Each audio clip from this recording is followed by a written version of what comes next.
নিয়মিত হোমিওপ্যাথি বিষয়ক কন্টেন্ট পেতে হোমিও স্টাডির সাথে থাকুন। পার্কিনসন ডিজিজ এটা খুব কমন একটা রোগ, এবং এই রোগটার আর একটা নাম হচ্ছে পার্কিনসনিজম। এটা 1817 সালে ডক্টর জেমস পার্কিনসন এই রোগটা সম্পর্কে প্রথম ধারণা দেন। তিনি এই রোগটার নাম কিন্তু পার্কিনসন ডিজিজ রাখেননি, তিনি এটার নাম উল্লেখ করেছিলেন সেকিং পালসি। তো নার্ভাস সিস্টেমে যতগুলো ডিজনারেটিভ ডিজিজ আছে,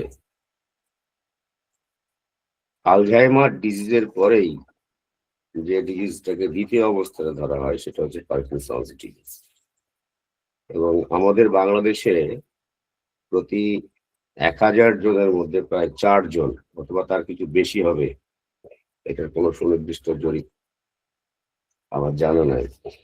এবং 1 লক্ষ জনের মধ্যে প্রায় 90 জন এ রোগে আক্রান্ত, এবং এই সংখ্যাটা উত্তরোত্তর বাড়ছে। কেন বাড়ছে এই ক্লাসটা আপনারা থাকলে সম্পূর্ণ মনোযোগ সহকারে যদি করেন তাহলে বুঝতে পারবেন যে এটা বাড়ার কারণ কি। পার্কিনসন ডিজিজ কি এবং কেন হয় এটা বুঝতে গেলে আমাদেরকে ছোট্ট একটা বিষয় বুঝতে হবে, এবং ওটা বুঝলে আমাদের একটা ক্লিয়ার কনসেপ্ট আসবে। এটা হচ্ছে মস্তিষ্কের একটা ছবি, প্রস্থচ্ছেদ করা একটা ছবি, যেখানে আপনারা দেখতে পাচ্ছেন যে এই সাবস্টেন্সিয়া নায়াগ্রা কিন্তু এর যে পুরো অংশটাই কিন্তু ব্যাসাল গ্যাংলিয়া বলা হয়। এখানে ব্যাসাল গ্যাংলিয়ার মধ্যে এই যে আপনারা যে দেখতে পাচ্ছেন এই অংশটুকু, এখানে থ্যালামাস ব্যাসাল গ্যাংলিয়া বর্তমান। তারপরে এখানে দেখতে পাচ্ছেন আপনারা কর্ডেট নিউক্লিয়াস, তারপরে স্ট্রিয়াটাম,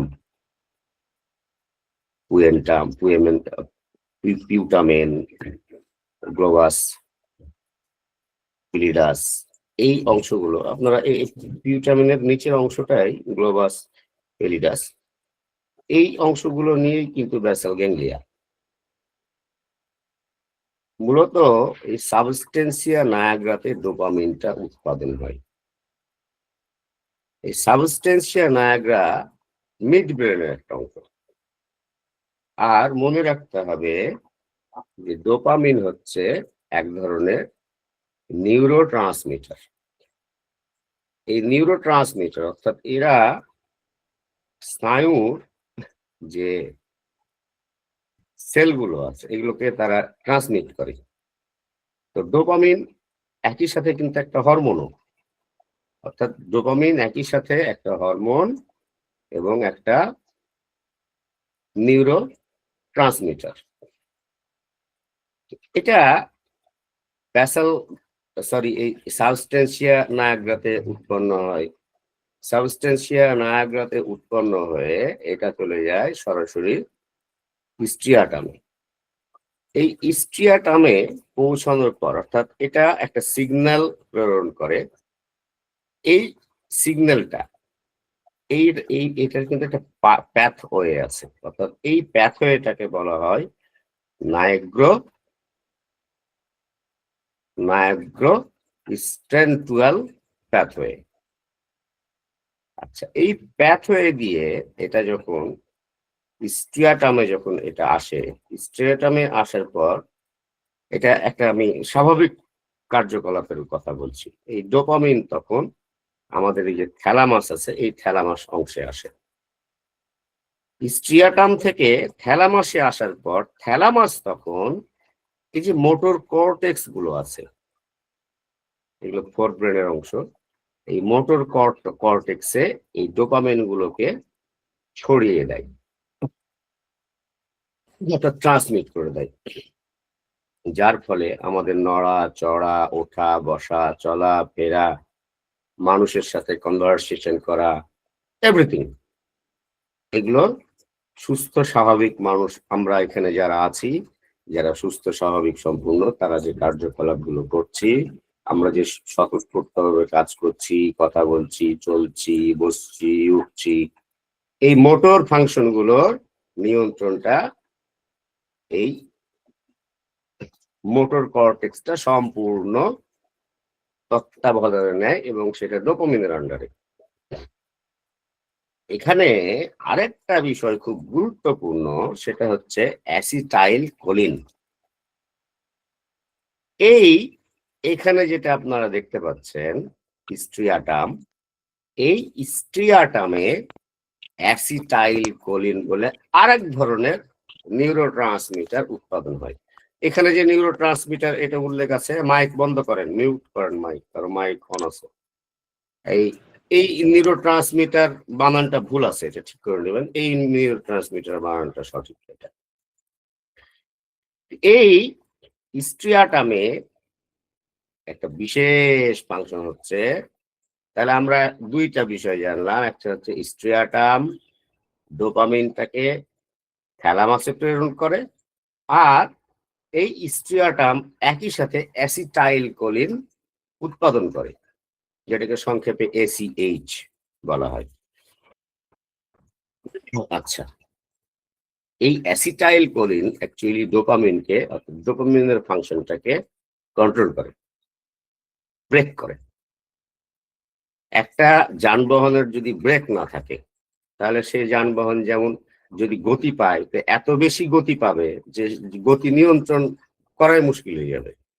আবার যদি গতি না পায়, তো এত বেশি স্লো হয়ে যাবে যে ওটা চলবেই না, বন্ধ হয়ে যাবে। তো এই গতিটাকে নিয়ন্ত্রণ করার জন্য, অর্থাৎ ডোপামিনকে নিয়ন্ত্রণ করার জন্য, অ্যাসিটাইল কোলিনও কিন্তু মুভমেন্টের মোটর ফাংশনে কাজ করে, অর্থাৎ আমাদের নড়াচড়া, উঠা বসা এগুলোকে নিয়ন্ত্রণ করে। কিন্তু সে নিয়ন্ত্রণ করে কার সাথে?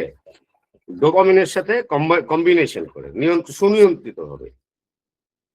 এখন বিষয় হচ্ছে যে যদি এই সাবস্টেন্সিয়া নায়াগ্রাতে যদি এমন হয় যে ডোপামিনের নিঃসরণ কমে গেল, এখানে কিন্তু অ্যাসিটাইল কোলিনের নিঃসরণ কমছে না, বা বন্ধ হচ্ছে না, বা রুদ্ধ হচ্ছে না, হ্রাস পাচ্ছে না, তাহলে কি হবে? অনিয়ন্ত্রিতভাবে অ্যাসিটাইল কোলিন বাড়তে থাকবে এবং যেভাবেই হোক সুনিয়ন্ত্রিত ভাবেই যদি বলি আমরা, ডোপামিন হ্রাস পাইতে থাকবে। যার ফলে যেটা হবে সেটা হচ্ছে যে পার্কিনসন ডিজিজে ডোপামিনের উৎপাদন হ্রাস পায় এবং অ্যাসিটাইল কোলিন তার কাজ চালিয়ে যেতে থাকে। ফলে কি হয়? রোগীর মধ্যে উল্লেখযোগ্যভাবে আমরা যে লক্ষণগুলো পাই, কম্পন, আড়ষ্টতা, একাইনেসিয়া এবং শারীরিক গঠনের ত্রুটি, অর্থাৎ রোগীর দাঁড়ানোর পোস্চার, যেটাকে পোস্চার বলা হয়। আচ্ছা, তাহলে সংক্ষেপে এটাকে আমরা বলি ট্র্যাপ সিমটম বা সিনড্রোম। ট্র্যাপ, এখানে ট্রিমর, রেজিডিটি, একানেসিয়া, পোস্চার, এই চারটা জিনিসকে বলা হয় ট্র্যাপ, অর্থাৎ ট্র্যাপের মতো লক্ষণ। অর্থাৎ ট্র্যাপের মতো লক্ষণ বলতে আসলে ট্র্যাপ বলতে এখানে ফাঁদ বুঝানো হয়নি। এখানে ট্রিমর, রেজিডিটি, একাইনেসিয়া, পোস্চার, অর্থাৎ রোগী অ্যাসিটাইল কোলিন বেড়ে যাওয়ার কারণে এবং ডোপামিন, বিশেষ করে ডোপামিন কমে যাওয়ার কারণে, অ্যাসিটাইল কোলিন বেড়ে যাওয়ার কারণে রোগীর মধ্যে কম্পন দেখা দিবে এবং সেটা ইন্টারনাল এক্সটার্নাল দুই ধরনের, পার্টিকুলারলি এক্সটার্নাল টাইপের ট্রিমর দেখা দিবে। সেই সাথে রেজিডিটি, অর্থাৎ মাংসপেশির রেজিডিটি বা আড়ষ্টতা দেখা দিবে, সহজে নড়াচড়া করতে চাইবে না। আমাদের যে ঐচ্ছিক পেশিগুলো আছে, অর্থাৎ আমাদের ইচ্ছাধীন পেশি, যেটাকে আমরা বলি ভলেন্টারি মাসল, এই ভলেন্টারি মাসল গুলো, এগুলোর নড়াচড়ায় আড়ষ্টতা এবং হ্রাস পাবে। নির্দিষ্ট পরিমাণ পর্যন্ত নড়াচড়া করতে গেলে স্বাভাবিকভাবে নড়াচড়া, স্মুথ নড়াচড়া হবে না এবং আমাদের গেস্টার, পোস্টার, দাঁড়ানোর ভঙ্গি, গেট, এগুলোতে অসামঞ্জস্যতা দেখা দিবে। This is Parkinson disease. এটা হচ্ছে পার্কিনসন ডিজিজের মূল বিষয়। তাহলে আমরা যদি এটাকে একদম ক্লিয়ার কনসেপ্ট যদি নিতে চাই তাহলে সাবস্টেন্সিয়া নায়াগ্রাতে ডোপামিনের উৎপাদন হ্রাস পাচ্ছে ফার্স্ট, তার নিউরো ট্রান্সমিটারের ভারসাম্যহীনতা হচ্ছে, অর্থাৎ ডোপামিন এখানে কমে যাচ্ছে, আর অ্যাসিটাইল কোলিনের দিক থেকে বেড়ে যাচ্ছে। হ্যাঁ, কর্পাস স্ট্রিয়াটামে অ্যাসিটাইল কোলিন বৃদ্ধি পাচ্ছে। স্ট্রিয়াটাম মানে কর্পাস স্ট্রিয়াটাম। যখন অ্যাসিটাইল কোলিন বৃদ্ধি পাচ্ছে তখন কি হচ্ছে, তখন নিউরোট্রান্সমিটারগুলোর ভারসাম্যহীনতার কারণে মোটর কর্টেক্সে থ্যালামাস যে সিগন্যালটা পাঠাচ্ছে, অর্থাৎ ডোপামিনের যে সিগন্যালটা থ্যালামাস থেকে যেটা পাঠাচ্ছে, সেই থ্যালামাস পাঠাইতে ব্যর্থ হচ্ছে মোটর কর্টেক্সে। এর ফলে যেটা হচ্ছে, একই সাথে হচ্ছে কি যে মোটর কর্টেক্সের পেশির স্বাভাবিক সচেতনতা কমে যাচ্ছে, এবং অ্যাসিটাইল কোলিন বেড়ে যাওয়া জনিত, অ্যাসিটাইল কোলিন যেহেতু ডোপামিনকে ব্রেক করে, সে আরো জোরে ব্রেক করছে, তখন স্বাভাবিক কার্যকলাপ আর চলছে না, পেশিগুলো একদম শক্ত, আড়ষ্ট, রিজিড হয়ে যাচ্ছে। ফলে যেটা হচ্ছে সেটা হচ্ছে ট্র্যাপের যে লক্ষণগুলো, অর্থাৎ রেজিডিটি, অ্যাকাইনেসিয়া, পোস্টার, যেটা আমরা বললাম একটু আগে, সেই সমস্ত সমস্যাগুলো, ট্রিমর, এগুলো দেখা দিচ্ছে। This is Parkinson disease. এটা হচ্ছে পার্কিনসন ডিজিজের মূল বিষয়। আশা করি এই পার্কিনসন ডিজিজটা কিভাবে হয় এই সম্পর্কে আপনাদের একটা পরিষ্কার ধারণা আসছে।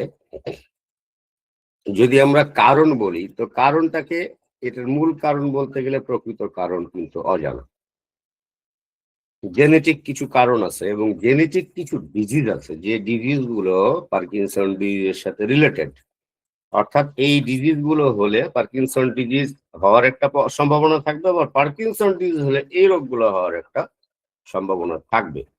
যেমন তার মধ্যে হান্টিংটনস ডিজিজ একটা, ফ্র্যাজিলি এক্সট্রিমর অ্যাটাক্সিয়া সিনড্রোম, এটা একটা দুর্লভ ধরনের রোগ, জেনেটিক রোগ, এটা একটা। ডোপা রেসপন্সিভ ডিস্টোনিয়া, এগুলো সবকটাই দুর্লভ ধরনের রোগ। আরেকটা আছে স্পাইনো সেরিবেলার অ্যাটাক্সিয়া। আর বিভিন্ন রোগ আছে, যে রোগগুলো থেকেও কিন্তু পার্কিনসন ডিজিজ বা পিডি, আমরা সংক্ষেপে পিডি বলবো, পার্কিনসন ডিজিজ পিডি হতে পারে। যেমন এনকেফালাইটিস বা মস্তিষ্কের প্রদাহ যদি হয়, আর্থ্রোস্ক্লেরোসিস বা রক্তনালীর যদি কঠিনতা দেখা দেয় সেক্ষেত্রে হতে পারে। সিফিলিস আরেকটা ডিজিজ, উইলসন ডিজিজ, এক্ষেত্রেও পিডি বা পার্কিনসন ডিজিজ হতে পারে। পরিবেশ বা এনভায়রনমেন্টাল কিছু কারণ আছে। খাবারের মধ্যে যদি আমরা প্রতিনিয়ত এবং প্রায়শ যদি বিভিন্ন ধরনের রাসায়নিক সার, কীটনাশক, এগুলো যদি আমাদের শরীরে প্রবেশ করতেই থাকে, দেখেন এগুলো কিন্তু আমাদের শরীরে করছে। আমরা যে সমস্ত এই প্রলয়ের জন্য যে সমস্ত চালগুলো খাচ্ছি, ওরা গোডাউনে করে কি, বস্তাকে বস্তা চাল দিয়ে একটা মেডিসিন দিয়ে দেয় সাধারণ চালে, এবং 15 দিন পর ওই চালটা প্রলয়ের চাল হয়ে যায়। এটা আপনারা সবাই জানেন, যেটা বাংলাদেশে অহরহ ঘটছে। বিভিন্ন কলকারখানার যে রাসায়নিক বর্জ্য আছে, এই বর্জ্যের মাধ্যমে বায়ু দূষণ, পানি দূষণ, এবং সেই পানি পান করা বা ওই পানি থেকে মাছ, শাক, সবজি যা ইচ্ছে খাওয়া, বা ওটা থেকে জমিতে যে পানি বা জল সেচ করা হয় সেখান থেকে, এই প্রক্রিয়াগুলো অনেক ব্যাপক, এবং আপনারা একটু চিন্তা করলে আপনাদের কাছে বিষয়টা পরিষ্কার হয়ে যাবে। ম্যাঙ্গানিজ বিষাক্ততা এবং পারদ বিষাক্ততা, এই দুইটাও কিন্তু, বিশেষ করে ম্যাঙ্গানিজ বিষাক্ততা খুবই গুরুত্ব দেওয়া হয় পার্কিনসন ডিজিজের সাথে। কিছু কিছু মাদক আছে, তার মধ্যে এমপিটিপি, যেটাকে সিনথেটিক হেরোইন বলা হয়, এটা সেবন। এমপিটিপি আরো ব্যাপক একটা বিষয়, আমি খুব সংক্ষেপে এখানে লিখেছি সিনথেটিক হেরোইন। আমি এমপিটিপির অত গভীরে যাচ্ছি না। এটা এক ধরনের ড্রাগ, ইলিগ্যাল একটা ড্রাগ, যেটা পার্কিনসন ডিজিজ তৈরি করতে পারে। আর আরো কিছু প্রোগ্রেসিভ ডিজেনারেটিভ ডিজিজ আছে, যেগুলো ধীরে ধীরে মানুষের মানে শরীরের বিভিন্ন তন্ত্রকে থেকে শুরু করে, আমরা যদি বলি যে সমস্ত সিস্টেম গুলোকে আস্তে আস্তে নষ্ট করতে শুরু করে, তাদের সেগুলো ডিজিজও কিন্তু এই পার্কিনসন ডিজিজ তৈরি করার মতো ক্ষমতা রাখে। তার মধ্যে লিউই বডি ডেমেনশিয়া একটা, তারপরে প্রোগ্রেসিভ সুপ্রানিউক্লিয়ার পালসি, এগুলো আলঝাইমার ডিজিজ খুব কমন ডিজিজ। আমি আলঝাইমার সম্পর্কে এর আগে আলোচনা করেছি একটা ক্লাসে। আলঝাইমার ডিজিজও কিন্তু পার্কিনসন ডিজিজের সাথে রিলেটেড। আর মাইটোকন্ড্রিয়াল ডিসফাংশন, হ্যাঁ, যদি এমন হয় যে মাইটোকন্ড্রিয়া আর সমস্যা দেখা দিচ্ছে, আপনারা তো জানেন যে মাইটোকন্ড্রিয়ার কাজ কি। আপনারা যদি যারা সেল পড়েছেন, এবং আপনারা সবাই এখানে ডাক্তার নিশ্চয়ই সেল পড়েছেন, তো সেল পড়লে আপনারা জানেন যে মাইটোকন্ড্রিয়ার কাজ কি। তো মাইটোকন্ড্রিয়ার যদি ডিসফাংশন দেখা দেয়, তো স্বাভাবিকভাবেই তখন শরীরে বিভিন্ন রকম খারাপ প্রতিক্রিয়া দেখা দিবে এবং শরীরে তাপ উৎপাদন হবে না, আর শরীর ক্রমান্বয়ে প্যারালাইজড বা পক্ষাঘাতিক অবস্থার সৃষ্টি হবে এবং পরবর্তী সময় পার্কিনসন ডিজিজ হওয়ার একটা ব্যাপক সম্ভাবনা থাকবে। আর বারবার মস্তিষ্কে আঘাত, এটাও কিন্তু পার্কিনসন ডিজিজের একটা অন্যতম কারণ। কেস হিস্ট্রি নেওয়ার সময় এই বিষয়গুলোর দিকে আমাদেরকে অবশ্যই খুব গুরুত্বের সাথে বিবেচনা করতে হবে এবং দেখতে হবে। কেন করতে হবে? এটা আসতে গেলে আমাদেরকে পার্কিনসন ডিজিজের ক্লাসিফিকেশনে আসতে হবে। পার্কিনসন ডিজিজকে আমরা দুইটা ক্লাসে ভাগ করি। একটা হচ্ছে প্রাইমারি পার্কিনসন ডিজিজ বা ক্লাসিক পার্কিনসন ডিজিজ বা ইডিওপ্যাথিক পার্কিনসন ডিজিজ। ইডিওপ্যাথিক শব্দের অর্থ যার কারণ জানা নাই, প্রকৃত কারণ জানা নাই। আমরা যে প্যারালাইসিস এক্সিস্টেন্স পড়ি, বিভিন্ন ম্যাট্রিওমেডিক্যালে পড়ি যে প্যারালাইসিস এক্সিস্টেন্স, বা রেপোর্টরিতে আপনি যদি সার্চ দেন দেখবেন যে প্যারালাইসিস এক্সিস্টেন্স, এটা হচ্ছে ইডিওপ্যাথিক পার্কিনসন ডিজিজ।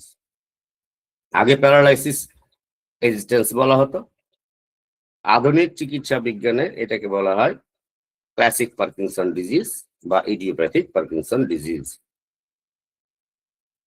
আমাদের বিশ্বের 85% পার্কিনসন ডিজিজ কিন্তু ইডিওপ্যাথিক পার্কিনসন ডিজিজ, অর্থাৎ এটার কারণ জানা যায় না। কারণ জানা না গেলে পারেও এটার পেছনে কিছু জেনেটিক ফ্যাক্টর দায়ী থাকে। তার মধ্যে লিউকেন রিচ রিপিট কাইনেজ 2, এটা একটা জিন, যে জিনটা এটা সৃষ্টি করার ক্ষমতা রাখে। এসএনসিএ, পিআরকেএন, সংক্ষেপে পার্কিন, এই জিনগুলো কিন্তু এই পার্কিনসন ডিজিজ তৈরি করা এবং প্রাইমারি পার্কিনসন ডিজিজ অর্থাৎ ইডিওপ্যাথিক পার্কিনসন ডিজিজ তৈরি করার ক্ষমতা রাখে। কিন্তু সুনির্দিষ্টভাবে কখনোই কোনোদিন এককভাবে কোনো জিনকে পার্কিনসনের জন্য দায়ী করা যায় না। অর্থাৎ জেনেটিক ফ্যাক্টর দায়ী, কিন্তু এককভাবে কোনো সুনির্দিষ্ট জিনকে কখনোই পার্কিনসনের ডিজিজের জন্য দায়ী কোনো চিকিৎসা বিজ্ঞানী কখনোই করেননি। এই বিষয়টা যেন আমরা মনে রাখি। আর দ্বিতীয়ত আর একটা বিষয় এখানে আমাদের মনে রাখা উচিত, সেটা হচ্ছে প্রাইমারি পার্কিনসন ডিজিজ কিন্তু অধিকাংশ ক্ষেত্রে অনারোগ্য প্রকৃতির হয়, অনারোগ্য বা দুরারোগ্য প্রকৃতির হয়, অথবা দীর্ঘমেয়াদী চিকিৎসায় রোগী দীর্ঘমেয়াদী ভাবে ভালো থাকে কিন্তু পুরোপুরি সেরে ওঠে না, এই ধরনের হয় প্রাইমারি বা ইডিওপ্যাথিক পার্কিনসন ডিজিজ গুলো। এবার আমরা আসি সেকেন্ডারি পার্কিনসন ডিজিজ। এগুলো প্রথম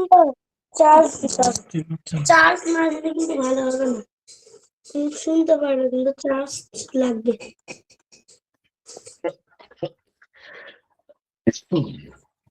দিনে যদি চার্জ দিয়ে যায়, সেকেন্ডারি পার্কিনসন ডিজিজের পেছনে কিছু নির্দিষ্ট কারণ দায়ী থাকে এবং যেগুলো অধিকাংশ ক্ষেত্রে এগুলো আরোগ্যযোগ্য। অন্যতম যে কারণগুলো থাকে তার মধ্যে একটা হচ্ছে, যদি কোনো পেশেন্ট ডোপামিন উৎপাদন বা নিঃসরণ রোধী কোনো ড্রাগ সেবন করতেই থাকেন দীর্ঘমেয়াদী ভাবে, তাহলে তার পার্কিনসন ডিজিজ হবে। ফেনোথায়াজাইন্স একটা অন্যতম ড্রাগ, যে ড্রাগটা দীর্ঘমেয়াদী সেবনে এটা ডোপামিন নিঃসরণ ধীরে ধীরে ধীরে ধীরে কমতে থাকে, একদম কমতে শুরু করে। সুতরাং ফেনোথায়াজিন পার্কিনসন ডিজিজ তৈরি করে।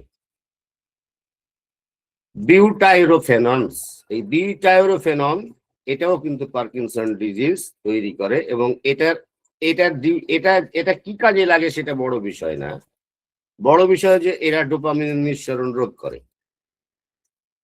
রেসারপিন, এটাও ডোপামিন নিঃসরণ রোধ করে, এবং যদি দীর্ঘমেয়াদী ভাবে কোনো মানুষ বা পেশেন্ট যদি এটা সেবন করে, গ্রহণ করে, শরীরে নেয়, তাহলে তার ইডি হওয়ার চান্স থাকবে। বিশেষ বিশেষ কিছু রাসায়নিক বা ক্ষতিকর উপাদানের বিষক্রিয়া, যেমন কার্বন মনোক্সাইড বিষাক্ততা, এটা থেকে কার্বন মনোক্সাইড বিষাক্ততা তো আপনারা জানেন এটা লাইফ থ্রেটনিং। তারপরে কোনো রোগী যদি বাঁচে তাহলে তার পরবর্তী সময় পার্কিনসন ডিজিজ হওয়ার সম্ভাবনা থাকতে পারে। ম্যাঙ্গানিজ বিষাক্ততা এবং মার্কারি বিষাক্ততা, মার্কারি মানে পারদ বিষাক্ততা, যেটা আমি এর আগে আপনাদেরকে বলেছিলাম। এই তিনটা বিষাক্ততা সবচেয়ে বেশি ইম্পর্টেন্ট, এবং এগুলো ক্ষতিকর সাবস্টেন্স যেগুলো পার্কিনসন ডিজিজ তৈরি করতে পারে। এবার আমরা আসি যে কারা বেশি আক্রান্ত হয় পার্কিনসন ডিজিজে। সাধারণত 60 বছর বয়সের পর কিন্তু পার্কিনসন ডিজিজ আক্রান্ত হওয়ার সম্ভাবনা থাকে বা হয় পার্কিনসন ডিজিজ। কিন্তু অল্প বয়সীরাও কিন্তু পার্কিনসন ডিজিজে খুব কদাচিৎ রেয়ার ক্ষেত্রে হয়, যাদেরকে ইয়ং অনসেট পার্কিনসন ডিজিজ বলে। তো লক্ষণগুলো যখন আমরা আলোচনা করব তখন আপনাদের কাছে ওটা একদম ক্লিয়ার হয়ে যাবে। পুরুষরা বেশি আক্রান্ত হয়, তবে অনেকের মতে যে না, এটা নারী পুরুষ সমানুপাতিক, সমানভাবে আক্রান্ত হয়।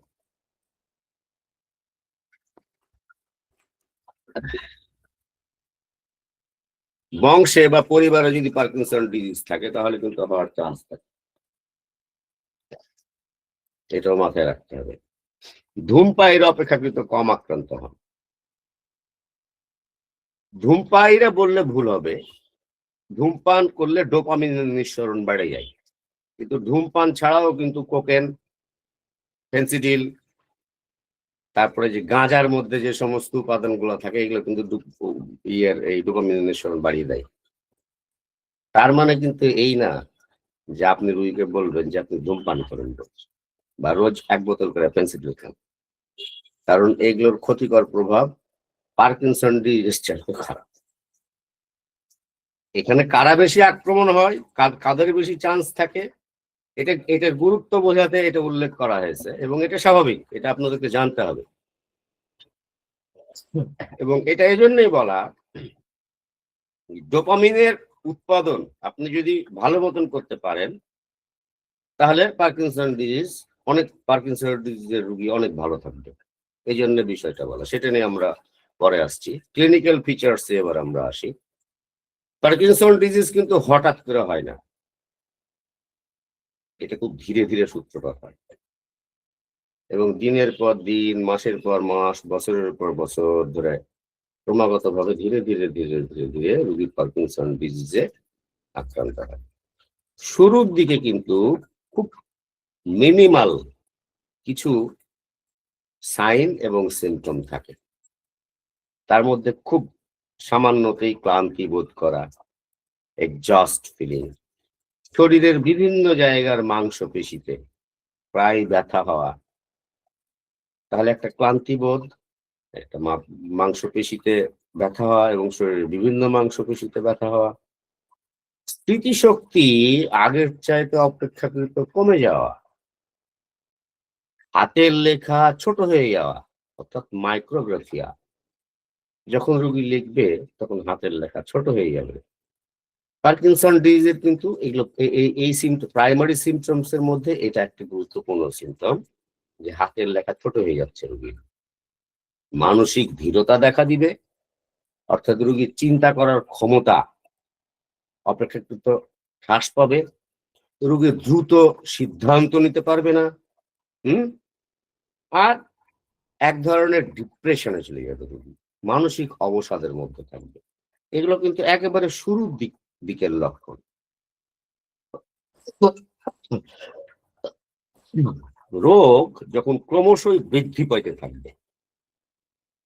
এবার আমি এই লক্ষণগুলোকে আপনাদের বোঝার সুবিধার্থে 3টে ক্লাসে ভাগ করে বোঝাচ্ছি। 1 হচ্ছে শারীরিক, 2 হচ্ছে মানসিক, আর 3 হচ্ছে আনুষাঙ্গিক বা আদার বা অন্যান্য। আমি ভুল করেছি, এই মুহূর্তে আমার কাছে মনে হয়েছে যে একজন হোমিওপ্যাথি ডাক্তার হিসেবে আমার প্রথমে মানসিক লক্ষণগুলোকে উল্লেখ করলে বোধহয় ভালো হতো।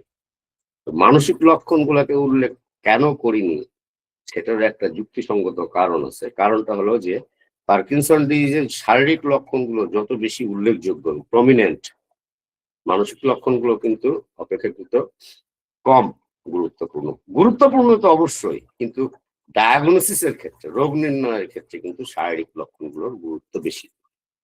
শারীরিক যে সমস্ত অ্যাবনর্মালিটিস গুলো আমরা পাবো, তার মধ্যে শারীরিক যে পাবো সেটা হচ্ছে অভিব্যক্তিহীন, অর্থাৎ চেহারা ভাবলেশহীন চেহারা,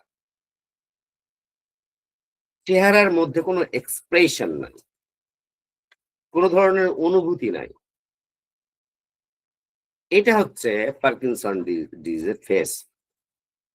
প্রথমত অভিব্যক্তিহীন চেহারা, এটা একটা গুরুত্বপূর্ণ শারীরিক লক্ষণ, এটা হচ্ছে সাইনও।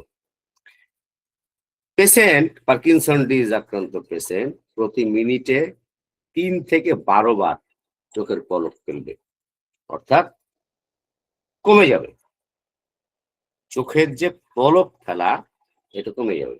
এখন বিষয় হচ্ছে যে তাহলে এটা জানা দরকার যে আমরা মিনিটে কতবার চোখের পলক ফেলি।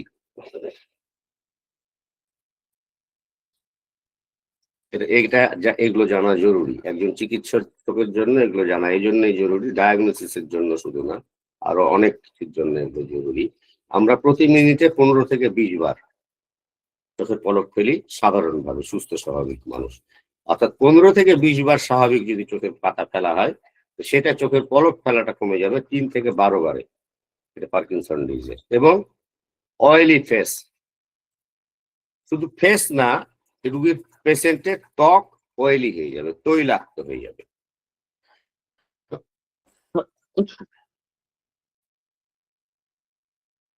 আচ্ছা, রোগীর কণ্ঠস্বর অস্পষ্ট, কাঁপা কাঁপা এবং কণ্ঠস্বর মৃদু হয়ে যাবে। রোগী দ্রুত কথা বলার চেষ্টা করবে কিন্তু কথাগুলা অস্পষ্ট হয়ে যাবে, আর কাঁপা কাঁপা কণ্ঠে কথা বলবে। কাঁপা কাঁপা কণ্ঠে কথা বলাটা আমরা যেন মাথায় রাখি, আর এই অভিব্যক্তি সবকটাই যেন আমরা মাথায় রাখি, এখানে কোনোটাই গুরুত্বহীন না। এবার আমরা চলাফেরার যে লক্ষণগুলো পাবো, এই চলাফেরার লক্ষণগুলো খুবই খুবই খুবই গুরুত্বপূর্ণ।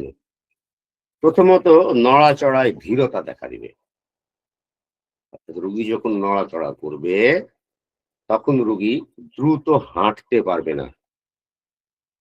যদি এমন হয় যে রোগী দ্রুত হাঁটার মতন চেষ্টা করবে, কিন্তু ওর মধ্যে প্রতিক্রিয়া দেখা দিবে, মনে হবে যে সে চেষ্টা করছে দ্রুত হাঁটা এবং মনে হবে যেন সামনের দিকে পড়ে যাচ্ছে, কিন্তু পারবে না, আর খুব ছোট ছোট পদক্ষেপে হাঁটবে। আপনারা এই যে গেট দেখছেন, সেম রোগী চেষ্টা করবো, এর বডি বডি যদি আপনারা দেখেন, অর্থাৎ পোস্টার যদি আপনারা দেখেন, তাহলে দেখবেন সামনের দিকে ঝোঁকা। আমরা আসছি ওটাতে, খুব ছোট ছোট পা ফেলবে, বসা থেকে রোগী চট করে দাঁড়াতে পারবে না। আমরা যেমন একটু আগে বললাম যে ডোপামিন আমাদের কি কি করে, অ্যাসিটাইল কোলিন আমাদের কি করে, আমাদের মুভমেন্ট এরা নিয়ন্ত্রণ করে। যেহেতু মুভমেন্ট নিয়ন্ত্রণ করে, তো কি মুভমেন্ট নিয়ন্ত্রণ করলে পরে তো যদি ডোপামিন নিঃসরণ না হয় তাহলে কি হবে, আমাদের পেশি আড়ষ্ট হয়ে যাবে, যেটা আমরা একটু আগে আলোচনা করলাম, এবং কম্পন দেখা দিবে। তাহলে পেশেন্টের মধ্যে আমরা কি পাবো, যদি রোগী বসা থেকে দাঁড়াতে যায় তো দেখা যাবে সে চট করে দাঁড়াতে পারছে না, কোনো কাজই সে স্বাভাবিকভাবে করতে পারছে না। দাঁড়া থেকে বসতে গেলেও পরেও রোগীর মধ্যে এটা দেখা দিবে। এবং আমরা যখন হাঁটি তখন আমাদের হাঁটার সাথে সাথে, অর্থাৎ প্রত্যেকটা পদক্ষেপের সাথে সাথে আমাদের হাত কিন্তু নড়াচড়া করে, একটা ছন্দবদ্ধভাবে নড়াচড়া করে। পার্কিনসন ডিজিজের রোগীর ক্ষেত্রে কিন্তু হাতের নড়াচড়া অপেক্ষাকৃত কম হবে বা হবে না। আর বাঁকা হয়ে সামনের দিকে ঝুঁকে রোগী হাঁটবে, হাতের নড়াচড়ায় আড়ষ্টতা দেখা দিবে, হাতের আঙ্গুলগুলো সামনের দিকে একটু বাঁকা দেখতে পাবেন। যে কয়েকটা আছে, আমরা যদি হাত দেখি, আমাদের হাতের তালুর দিকে যদি তাকিয়ে থাকি, আমাদের হাত ও তালুর দিকে তাকালে আমরা দেখবো হাতের তালুগুলোর সামনের যে 4টা আঙ্গুল আছে, অর্থাৎ তর্জনী, তারপরে কি মধ্যমা, তারপরে আর একটা নাম আছে না, কি যাই হোক, এই 4টা আঙ্গুল সামনের দিকে মোড়ানো থাকবে এবং বৃদ্ধাঙ্গুলি অপেক্ষাকৃত হাতের তালুর দিকে সামান্য একটু বাঁকা ভাবে অবস্থান করবে। আমরা যদি এখানে দেখি, হাতের কোনোই খানিকটা আড়ষ্ট হয়ে পিছন দিকে এবং কবজির নিচের দিকে মোড়ানো অবস্থায় থাকবে। এই যে কবজিটা মোড়ানোর দিকে, বৃদ্ধাঙ্গুলি ভেতরের দিকে ঢোকানো, আঙ্গুলগুলো ভেতরের দিকে ঢোকানো। সেই সাথে পার্কিনসন ডিজিজের ক্লিয়ার একটা কনসেপ্ট, ভাবলেশীন চেহারা, দেহভঙ্গি কুঁজো, পিঠের আড়ষ্টতা, বাঁকানো কবজি এবং কবজি আর কোনোই বাঁকানো, পায়ের সাথে ছন্দবদ্ধভাবে হাতের হাঁটার তাল মিলাইতে না পারা, পায়ের কম্পন, হাতের কম্পন, হাঁটু সামান্য বাঁকানো, কোমর সামান্য সামনের দিকে বাঁকানো, ঝাঁকি দিয়ে ছোট ছোট পায়ে হাঁটা। দিস ইজ পার্কিনসন বা পার্কিনসন্স ডিজিজ। ট্রিমর বা কম্পনের লক্ষণ, কম্পনের লক্ষণ সবচাইতে গুরুত্বপূর্ণ। এবং আপনারা যদি এখানে দেখেন, রোগী পা কাঁপাচ্ছে ইচ্ছাকৃত, কিন্তু এই আঙ্গুলটা কাঁপছে অনিচ্ছাকৃত। This is involuntary movement. পায়ের এই মুভমেন্টটা ভলেন্টারি, কিন্তু এই আঙ্গুলের মুভমেন্টটা কিন্তু ইনভলেন্টারি। পার্কিনসন ডিজিজের এই আঙ্গুলের মুভমেন্ট কিন্তু দেখতে পাওয়া যাবে। আর এই ট্রিমর বা এই কম্পন, ইনভলেন্টারি কম্পন, অনৈচ্ছিক কম্পন, প্রথমে হাতের প্রথম আঙ্গুল থেকে শুরু হবে। এখন আপনাদের প্রশ্ন, আমাকে একজন ছাত্র করেছিল এর আগে, স্যার হাতের প্রথম আঙ্গুল কোনটা ধরবো, মানে কুড়ে আঙ্গুল থেকে হাতের প্রথম আঙ্গুল শুরু করব না বৃদ্ধাঙ্গুলি থেকে হাতের প্রথম আঙ্গুল শুরু করব? খুব সুন্দর প্রশ্ন, এবং রেপোর্টরিতেও কিন্তু আছে। রেপোর্টরি থেকে একটা ক্লাসে একটা প্রশ্ন ছাত্রটা করেছিল যে হাতের, কেন্টের রেপোর্টরিতে আছে যে হাতের প্রথম আঙ্গুল থেকে শুরু হয়। হাতের প্রথম আঙ্গুল সবসময় বৃদ্ধাঙ্গুলি থেকে গণনা করা হয়, এটা অ্যানাটমির ভাষায়। এই জন্য কনিষ্ঠ আঙ্গুলি না, কনিষ্ঠ আঙ্গুলি কখনো প্রথম আঙ্গুল ধরা হয় না, হাতের বৃদ্ধাঙ্গুলিকে প্রথম ধরা হয় প্রথম আঙ্গুল। তাহলে হাতের প্রথম আঙ্গুলে প্রথমে শুরু হবে এই কম্পনটা। এই রুগীটার হাতের প্রথম আঙ্গুল অর্থাৎ বৃদ্ধাঙ্গুল, এর তর্জনীতে হচ্ছে কম্পনটা, কিন্তু জানবেন যে বৃদ্ধাঙ্গুলিতে শুরু হওয়াটা পার্কিনসন ডিজিজের কমন একটা সিম্পটম। কিন্তু এক্সেপশনাল কেসে হতে পারে অন্য আঙ্গুলের কম্পন। রেস্টিং ট্রিমর খুবই গুরুত্বপূর্ণ একটা লক্ষণ, সেটা হচ্ছে এই অনৈচ্ছিক কম্পনটা হবে রোগী যখন বিশ্রাম অবস্থায় থাকবে তখন, এবং কমে যাবে যখন কাজ করবে তখন, সাময়িক সময়ের জন্য কমে যাবে, আবার যখন রোগী বিশ্রাম নিতে যাবে তখন এই কম্পনটা বেড়ে যাবে। রেস্টিং টিউমারটা খুব গুরুত্বপূর্ণ। মাঝে মাঝে কম্পন কিন্তু কিছু সময়ের জন্য বন্ধ হয়ে যাবে, তারপর আবার শুরু হবে। আর কম্পনের কারণে লিখতে খুব অসুবিধা হবে, হাতের লেখা আঁকাবাঁকা হয়ে যাবে এবং মাইক্রোগ্রাফিয়া বা লেখা ছোট ছোট হয়ে যাবে।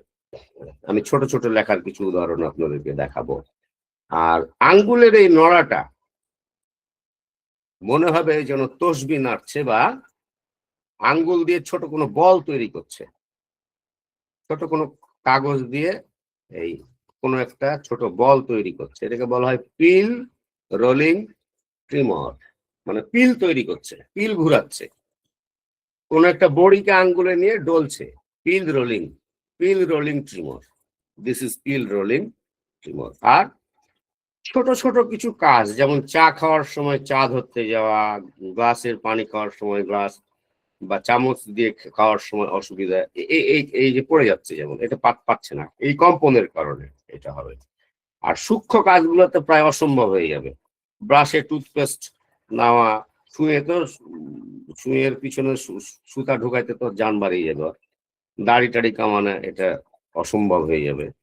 আর পরবর্তী সময়ে এই কম্পন কিন্তু হাত, কাঁধ, তারপরে পায়ের পেশি, পায়ে বা চোয়ালে, জিহ্বায় এগুলোতেও ছড়িয়ে পড়বে। এটা হচ্ছে কম্পনের লক্ষণ। এবার মেন্টাল যে অ্যাবনর্মালিটিস গুলো আমরা পাবো, স্মৃতিশক্তি মারাত্মক দুর্বল হয়ে যাবে, রোগী খুব ডিপ্রেশনে ভুগবে, সিদ্ধান্তহীনতায় ভুগবে, খুব সামান্যতেই ইরিটেট হয়ে যাবে রোগী, বন্ধু বান্ধব, আত্মীয় স্বজন, পাড়া প্রতিবেশী থেকে নিজেকে গুটিয়ে নিবে এবং তাদের সাথে স্বাভাবিক ভাবের আদান প্রদান করা তার জন্য একটু কষ্টকর হয়ে যাবে, এটা মনোযোগ ধরে রাখতে পারবে না, কোনো কাজ করার সময় মনোযোগ রাখতে পারবে না, এগুলো মানসিক লক্ষণ। অন্যান্য যে সমস্ত অস্বাভাবিকতাগুলো আমরা পাবো সেগুলোর মধ্যে একটা হচ্ছে যে লালাক্ষরণ, মুখ দিয়ে লালাক্ষরণ হতে পারে। ডিসফ্যাজিয়া, ডিসফ্যাজিয়া বা ঢোক গিলতে কষ্ট হওয়া, এটা এমনি ঢোক গিলা হোক বা খাবার ঢোক গিলা হোক বা জল পান করার সময় ঢোক গিলা হোক, যে কোনো সময় ঢোক গিলতে রোগী কষ্ট বোধ করবে। অ্যানোসমিয়া, অ্যানোসমিয়া মানে হচ্ছে ঘ্রাণ শক্তি নষ্ট হয়ে যাওয়া। পার্কিনসন ডিজিজ আক্রান্ত রোগীর ঘ্রাণ শক্তি বিলুপ্ত হয়ে যায়, অর্থাৎ সে কোনো কিছু ঘ্রাণ পাবে না, একদম ঘ্রাণ শক্তি নষ্ট হয়ে যাবে। আর কি হবে? কোষ্ঠকাঠিন্য হবে। এবং এই কোষ্ঠকাঠিন্যর বিষয়টা নিয়ে আর একটা কথা বলি আমি প্রসঙ্গক্রমে। আমার কাছে মাঝে মাঝে মনে হয় আমি বোধহয় বেশি কথা বলি, আবার মাঝে মাঝে মনে হয় না আমি বোধহয় কম কথা বলি, আমি বুঝি না। সপ্তাহে যদি 3 বার একটা মানুষের পায়খানা হয় তাহলে কিন্তু আমরা সেটাকে কোষ্ঠকাঠিন্য বলবো না। আমি কিন্তু একদম ফিজিওলজির কথা বলছি। অনেকে পায়খানা কষা হলে পায়খানা না হলেই কোষ্ঠকাঠিন্য করে চিল্লায়, বড় বড় কথা বলে। কিন্তু কথা বলতে হবে বৈজ্ঞানিক ভাবে, একদম বৈজ্ঞানিক তথ্যের ভিত্তিতে। তথ্য ছাড়া কথা বলা মানে সত্য না বলা। তথ্য যদি বলবে যেটা সেটাই সত্য। তথ্য হচ্ছে সপ্তাহে 3 দিন যদি পায়খানা হয় সেটা অনেক সময় এটা স্বাভাবিক, এটা কোষ্ঠকাঠিন্য হিসেবে গণ্য করা হবে না। কিন্তু সপ্তাহে 3 বারের কম যদি হয় তাহলে ওটা কোষ্ঠকাঠিন্য। বেশি কথা বলা যাবে না। কিছু মূত্রতন্ত্র সংক্রান্ত জটিলতা দেখা দিতে পারে, যেটা রোগীর জন্য খুব কষ্টকর। তার মধ্যে মূত্র ধারণে অক্ষমতা, বারবার মূত্রবেগ আসা, অসম্পূর্ণ মূত্রত্যাগ করার পরেও একটা অতৃপ্তি বোধ থেকে যাওয়া, যা একটু হলে বোধহয় ভালো হতো, যেটা আপনারা বিনাইন প্রোস্টেটিক হাইপারপ্লাসিয়ায় পড়েছিলেন। আমি আপনাদেরকে ওই ক্লাসটা নিয়েছিলাম। কখনো কখনো অসাড়ে প্রস্রাব হয়ে যাওয়া, এই লক্ষণগুলো কিন্তু ইউরিনারি ট্র্যাক্টের ইনফেকশনেও কিছু কিছু দেখতে পাই আমরা। বিনাইন প্রোস্টেটিক হাইপারপ্লাসিয়াতে আমরা প্রবল ভাবে পাই এই লক্ষণগুলো দেখতে। পার্কিনসন ডিজিজেও কিন্তু এই ধরনের লক্ষণগুলো থাকতে পারে, হবেই এমন কোনো লক্ষণ কথা নয়, তবে হতে পারে। আর রক্তচাপ কমে যাবে, স্বাভাবিকভাবে রক্তচাপ কমে যাবে, এবং যৌন শক্তি যৌন ইচ্ছা একদম বিলুপ্ত হয়ে যাবে, হ্রাস পাবে। এই দুটাই সাইনের মধ্যে যে সাইন গুলো খুব গুরুত্বপূর্ণ, তার কম্পাউন্ডটা একটা গুরুত্বপূর্ণ সাইন, যে সাইনটা আমরা পার্কিনসন ডিজিজের এখানে দেখতে পাচ্ছি, যে রোগীর 2টা হাত একই রকম ভাবে কাঁপছে এবং বৃদ্ধাঙ্গুলি যদি আমরা খেয়াল করি ভেতর দিকে মোড়ানো আছে। রোগী যে হাঁটছে, রোগী ছোট ছোট পায়ে হাঁটছে, সামনের দিকে ঝুঁকে ছোট ছোট ছোট ছোট পায়ে পদক্ষেপে হাঁটছে।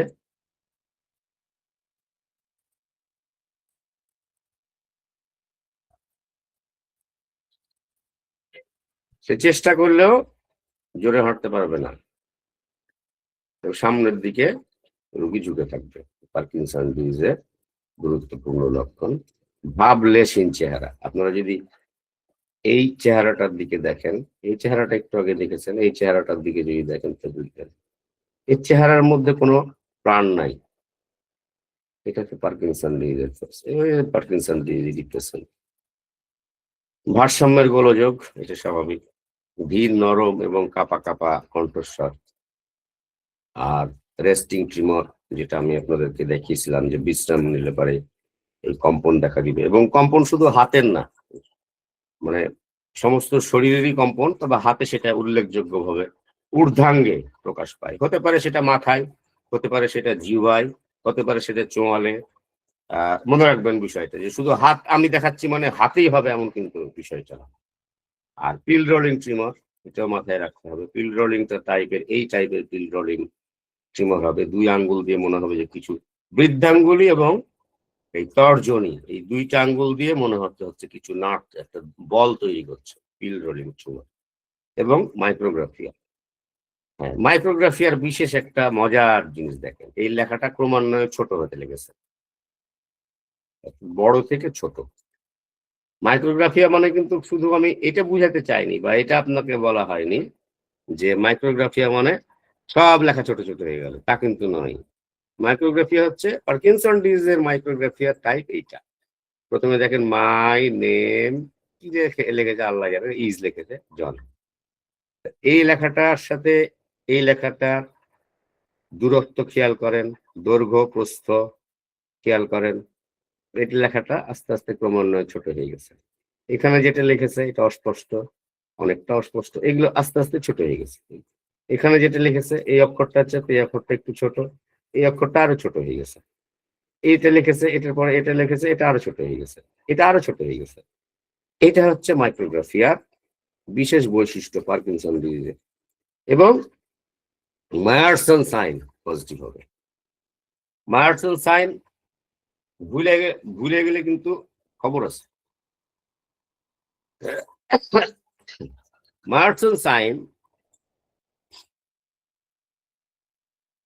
আমেরিকার একজন প্রখ্যাত নিউরোলজিস্ট এবং সাইকিয়াট্রিস্ট আব্রাহাম মায়ারসন। আব্রাহাম মায়ারসন এটার উদ্ভাবক, এবং এটা খুব চমৎকার একটা সাইন। সাইনটা যদি আপনারা দেখেন তাহলে বুঝবেন এটা পার্কিনসন ডিজিজের জন্য একেবারে স্পেসিফিক সাইন।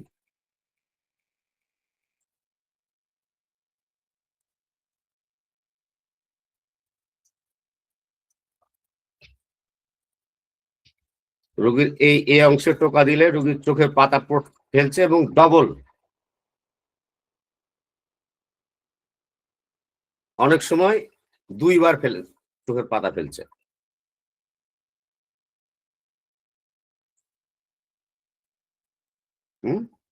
এবং এই জন্য এই অংশটাকে বলা হয় কি, গ্ল্যাবেলার। গ্ল্যাবেলার ট্যাপ রিফ্লেক্স বা গ্ল্যাবেলার ট্যাপ সাইন এটাও বলা হয়। আবার মায়ারসন সাইনও বলা হয় এই সাইনটাকে। আশা করি আপনারা দেখেছেন এবং আপনাদের কাছে একদম পরিষ্কার হয়ে গেছে এই সাইনটা।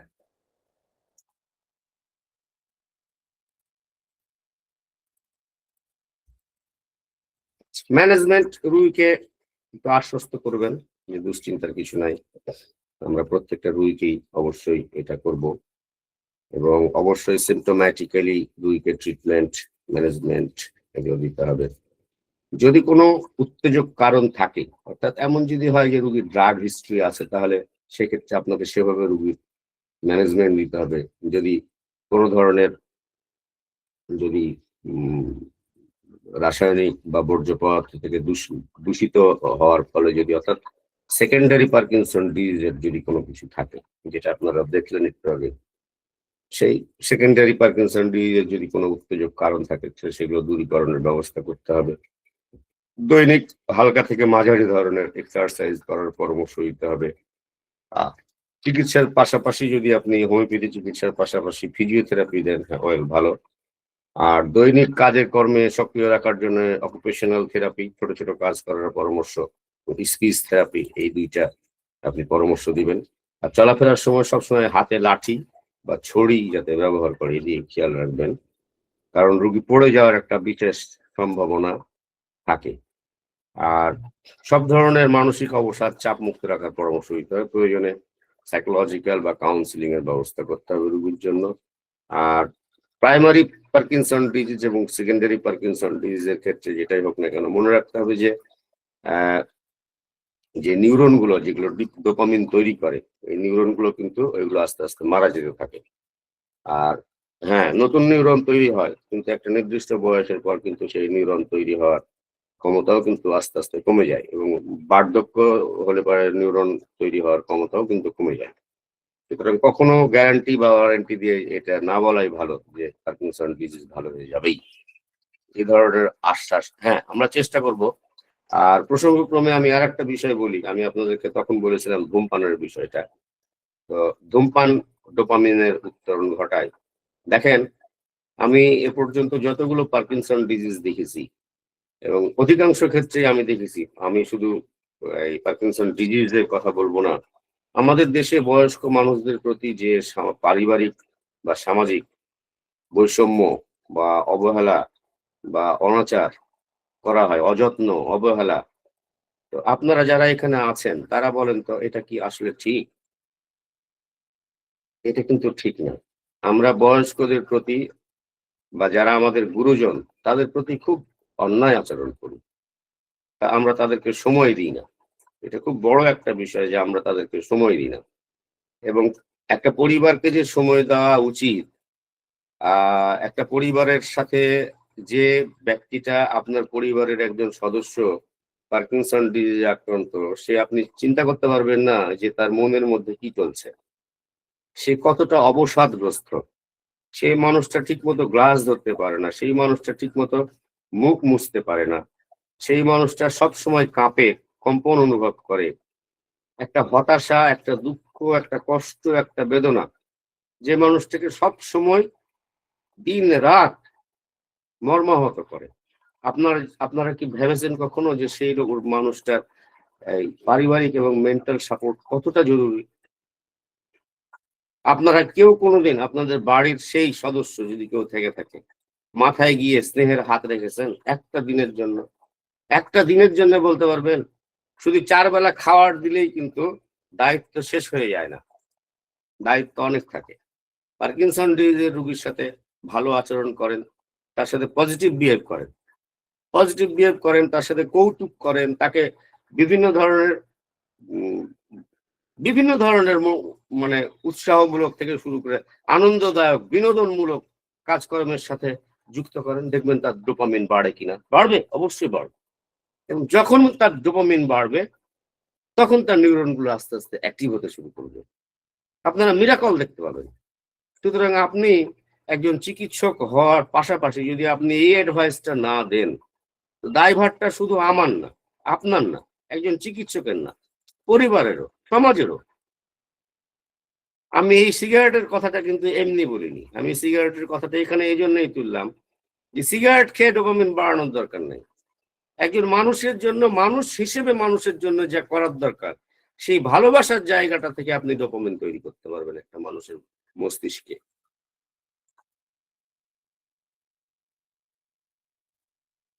সরি, যাই হোক, কিছু গুরুত্বপূর্ণ ওষুধ আমি বলছি। কোডেনাম পুরাম ভালো একটা ওষুধ। এটা বরিকের বরিকের ম্যাট্রিমেডিকায় খুব গুরুত্বের সাথে বলেছে, এবং আপনারা যদি বরিকের ম্যাট্রিমেডিকা পড়েন দেখবেন যে এই কোডেনাম পুরামের সাথে মিলে যায়, একদম মিলে যায় পার্কিনসন ডিজিজের অনেক অনেক লক্ষণ। অ্যাবেনাস্যাট খুব ভালো একটা ওষুধ, অনেকেই বলেছেন এটা এবং অনেকে উল্লেখ করেছেন, আমি নাম উল্লেখ করছি না। 20 ফোঁটা মাত্রায় গরম পানি জলের সাথে 3 বার করে খেতে বলেছেন। লোলিয়াম ট্রিমুলেটাম খুব ভালো, চমৎকার একটা ওষুধ লোলিয়াম ট্রিমুলেটাম, যেটা পার্কিনসন ডিজিজের জন্য খুবই খুবই ভালো একটা ওষুধ, খুবই ভালো ওষুধ। পার্কিনসন ডিজিজের অনেক লক্ষণের সাথে মেলে এটা। বিশেষ করে পার্কিনসন ডিজিজের সাথে যদি এই প্রচন্ড মাথা ঘোরা এটা থাকে, চোখ বন্ধ রাখতে বাধ্য হয়, আর পায়ের গোছায় তীব্র ব্যথা যেন রশি দিয়ে টানছে, এই ধরনের। পায়ের গোছা বলতে কাপ মাসল বলা হয়েছে, আমাদের দিকে পায়ের ডিম বলে। পায়ের ডিম বলে তো আসলে কোনো শব্দ হয় না, আমি শুদ্ধ ভাষা ব্যবহার করার চেষ্টা করি। পায়ের গোছাতে ব্যথা বা কাপ মাসলে ব্যথা হবে, তীব্র ব্যথা যেন রশি দিয়ে টেনে ধরছে, এই অনুভূতিটা যেন থাকে। আর স্ট্র্যামোনিয়ামও খুব ভালো একটা ওষুধ, বিশেষ করে যদি মানসিক আঘাত বা ভয় পাওয়ার ইতিহাস থাকে সেক্ষেত্রে। এটি কিন্তু আমার কথা না, এটা সুনির্মল সরকারের কথা। সুনির্মল সরকার বলছেন যে মানসিক আঘাত বা ভয় পাওয়ার ইতিহাস থাকলে স্ট্র্যামোনিয়ামের কথা চিন্তা করবা। সেক্ষেত্রে স্বাভাবিকের চাইতে প্রসারিত চোখ থাকতে হবে, উজ্জ্বল চকচকে চোখ। আর রুগী অদ্ভুত ভঙ্গিতে লাফিয়ে লাফিয়ে হাঁটে। অদ্ভুত লেখাটা আসলে এখানে অদ্ভুতই হয়ে গেছে, এটা এই টাইপের অদ্ভুত লেখা আসলে অদ্ভুতই হয়ে গেছে। এই অদ্ভুত ভঙ্গিতে লাফিয়ে লাফিয়ে রুগী হাঁটে। আরো কয়েকটা ওষুধ আছে, জিঙ্কাম মেটালিকাম, খুবই ভালো ওষুধ, যেটা অনবরত পা নড়াতে থাকবে, পা না নড়িয়ে থাকতে পারে না। বেলা 11টার সময় প্রচন্ড ক্ষুধাবোধ করে, যে কোনো স্রাব হলে পরে উপশম, আহারে উপশম, এবং শরীরে যদি কোনো ইরাপশন বের হয় তাইলে উপশম। ল্যাকেসিসের সাথে আমরা যেন এটাকে গোলমাল না করে ফেলি, কারণ জিঙ্কাম মেটালিকামের লক্ষণ আলাদা, ল্যাকেসিসের লক্ষণ সম্পূর্ণ আলাদা। গুয়াকো খুব ভালো ওষুধ বলা হয়, যেক্ষেত্রে স্ত্রী প্রজনন তন্ত্রের উপর ওষুধটা খুব ভালো কাজ। তারপরে নিউরোলজিক্যাল ডিসঅর্ডারে খুব ভালো কাজ করে, এমনকি প্যারালাইসিসের ক্ষেত্রে খুব ভালো কাজ করে বলে উল্লেখ করা হয়েছে।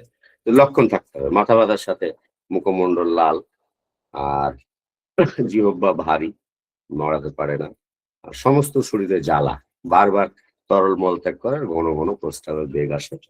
কস্টিকাম, মাকসাল, ম্যাঙ্গানাম অ্যাসিটিকাম। ম্যাঙ্গানাম অ্যাসিটিকামের একটা সুন্দর একটা লক্ষণ হচ্ছে যে মুখমণ্ডলের অভিব্যক্তি কোনো থাকে না, এক্সপ্রেশনলেস, ফেসিয়াল এক্সপ্রেশন নাই ম্যাঙ্গানাম অ্যাসিটিকামে। আপনারা যদি বরিকা ম্যাট্রিয়াবেডিকা পড়েন দেখবেন স্পষ্ট করে লেখা আছে। অরাম সাল্ফ খুব ভালো, অ্যাস্টিডিয়ান্স রুবেন্সও খুব ভালো একটা ওষুধ। তা আপনাদেরকে অসংখ্য ধন্যবাদ। এই শীতের রাত্রে আপনারা অনেক সময় থাকলেন। আজকের মতো আপনাদের সবাইকে ধন্যবাদ এবং বিদায়। আসসালামু আলাইকুম ওয়া রাহমাতুল্লাহি ওয়া বারাকাতুহু।